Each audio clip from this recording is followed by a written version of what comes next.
भारत को अमेरिका में बड़ी सफलता मिली है। मुंबई हमले के आतंकी तहव्वुर राणा को जल्द भारत लाया जाएगा। 26/11 हमले में शामिल राणा के प्रत्यर्पण के लिए अमेरिका की तरफ हरी झंडी दे दी गई है। अमेरिकी कोर्ट में इसे भारत की बड़ी जीत के रूप में माना जा रहा है। अगस्त 2024 में अमेरिकी कोर्ट ने भारत अमेरिका प्रत्यर्पण संधि के तहत राणा को भारत भेजने का आदेश दिया था, जिसके बाद अब उसे भारत वापस लाया जा रहा है। भारत की प्रत्यर्पण मुहिम को तेज करते हुए अमेरिकी कोर्ट के फैसले के बाद भारत ने राणा को सौंपने की प्रक्रिया में तेजी लाई थी। इस मामले में राणा पर डेविड हेडली की मदद का गंभीर आरोप है। तहव्वुर राणा ने हमले के मास्टरमाइंड डेविड कोलमैन हेडली को मुंबई में ठिकानों की रेकी में मदद की थी। भारत को 26/11 के हमले में ठिकानों की रेकी का सबूत मिला है। भारत ने अमेरिकी कोर्ट में इसके मजबूत सबूत पेश किए हैं। इनमें राणा के ज्यादा शामिल होने का सबूत मिला। अमेरिकी कोर्ट में नॉन BIS इडेम का अपवाद लागू नहीं होगा।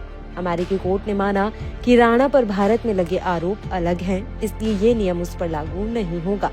अमेरिकी कोर्ट में पेश किए गए सभी सबूत के बाद राणा की याचिका को खारिज कर दिया गया है। राणा ने प्रत्यर्पण को रोकने के लिए अर्जी दाखिल की थी, जिसे अमेरिकी कोर्ट ने खारिज कर दिया। 2009 में अमेरिका के शिकागो शहर से राणा को गिरफ्तार किया गया था। FBI ने उसे हमले के 1 साल बाद पाकिस्तान समर्थित नेटवर्क का हिस्सा होने के आरोप में पकड़ा था। राणा पर ISI और लश्कर-ए-तैयबा से जुड़े होने का आरोप भी लगाया गया है।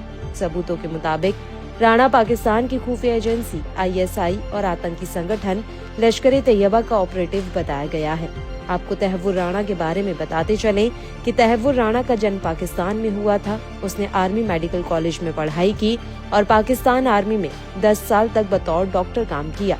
बाद में उसने नौकरी छोड़ दी। तहव्वुर राणा अभी कनाडा का नागरिक है। अदालती दस्तावेजों के मुताबिक उसने कनाडा, पाकिस्तान, जर्मनी और इंग्लैंड की यात्राएं की हैं और वहां रह रहा है।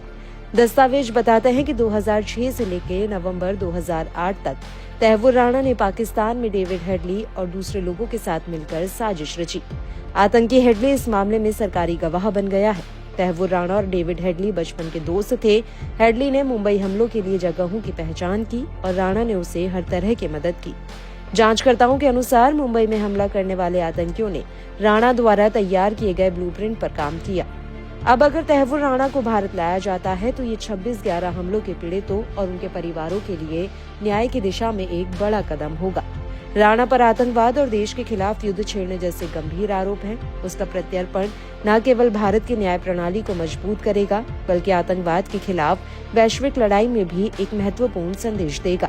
तहव्वुर राणा का प्रत्यर्पण भारत के लिए एक बड़ी सफलता होगी। ये कदम न केवल 26/11 हमलों के मास्टरमाइंड्स को सजा दिलाने की दिशा में मदद करेगा, बल्कि आतंकवाद के खिलाफ भारत की प्रतिबद्धता को